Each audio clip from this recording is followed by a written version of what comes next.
Sobrang lamig ng panahon ngayon mga tropa. Kaya naisipan namin na magtinola. Ito yung kagandahan mga tropa pag may alaga ka ng mga heritage or native chicken. Dahil anytime na gusto mo magluto, manghuli ka lang, pwede ka na makapagluto ng tinola. Kasi maulan ngayon panahon mga tropa, kaya masarap magsabaw. Yung mainit-init pa na medyo maanghang, yun yung gusto kong tinola mga tropa. Ang sarap humigop ng sabaw. Dito na ako mga tropa sa kulungan ng native, kaya naghahanap ako ng medyo malaki-laki na pwedeng tinola. 5 lang naman kami yung kakain dito mga tropa, pero naghanap ako ng mga 1.5 kilo na native para kasya sa amin lahat mga tropa, kasi masarap humigop ng sabaw. Dahil yung panahon ngayon medyo maulan-ulan mga tropa. Medyo marami-rami naman tayo native dito. Tapos meron pa dun sa kabilang kulungan na ready to benta. Kasi may 1 kilo na yung mga native natin mga tropa, kaya okay na sila, pwede na silang ibenta. Pero syempre bago tayo magbenta, kailangan nating unahan yung customer natin. Kailangan syempre tikman natin yung mga native natin dito. Pero lagi naman kami nakatay dito mga tropa ng mga native, kasi lalo pag umuulan, ang sarap talaga humigop ng sabaw. Pero yung adobo mga tropa, masarap din naman pag nag-adobo ka ng mga native na manok. Basta maanghang-anghang lang, yun yung masasarap mga tropa. Basta pure native, masarap talaga mga tropa. So marami na tayong pwedeng pagpilian dito kung anong gusto nating lutuin. Pwede rin tayo mag-lechon na pabo. Pero syempre, sa ngayon, dahil medyo maulan, native lang muna. Tinimbang ko muna mga tropa yung manok. May 1 kilo at kalahati yung timbang ng native natin.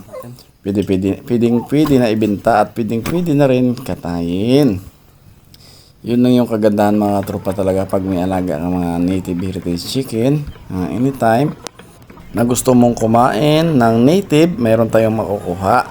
Kompleto naman kami dito sa Ricardo mga tropa. May tanim kami na sili, yung papaya, marami din mga bunga mga tropa. Tapos tanlad, yung tanlad wala, syempre nandun sa kabilang kapitbahay. Pwede naman kami humingi na lang muna kami ng tanlad mga tropa dahil wala pa kaming tanim. May tanim kami dati kaso natuyo siya sa sobrang init siguro, kaya hindi na tumubo ulit.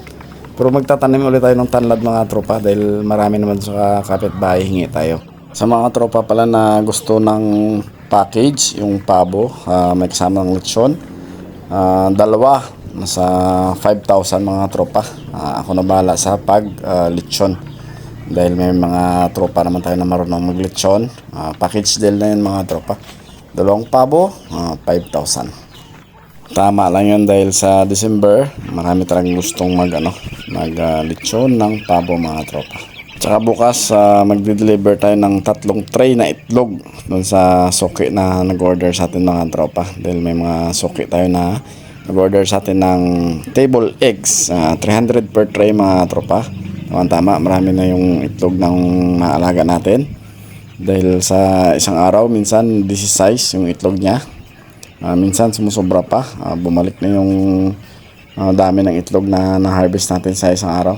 Sa mga tropa pala na nanood ng video ko, maraming salamat. Sa mga nag-share, like at sa mga nag-comment, maraming salamat sa inyo mga tropa. Salamat sa pag-support dito sa Facebook page ko sa Katropa Heritage and Native Chicken. Hanggang sa muli mga tropa, abangan nyo na lang mga next video natin dito sa pag-aalaga ng Heritage and Native Chicken ni Katropa Jobs. Hanggang sa muli mga tropa, thank you sa panonood ng aking video.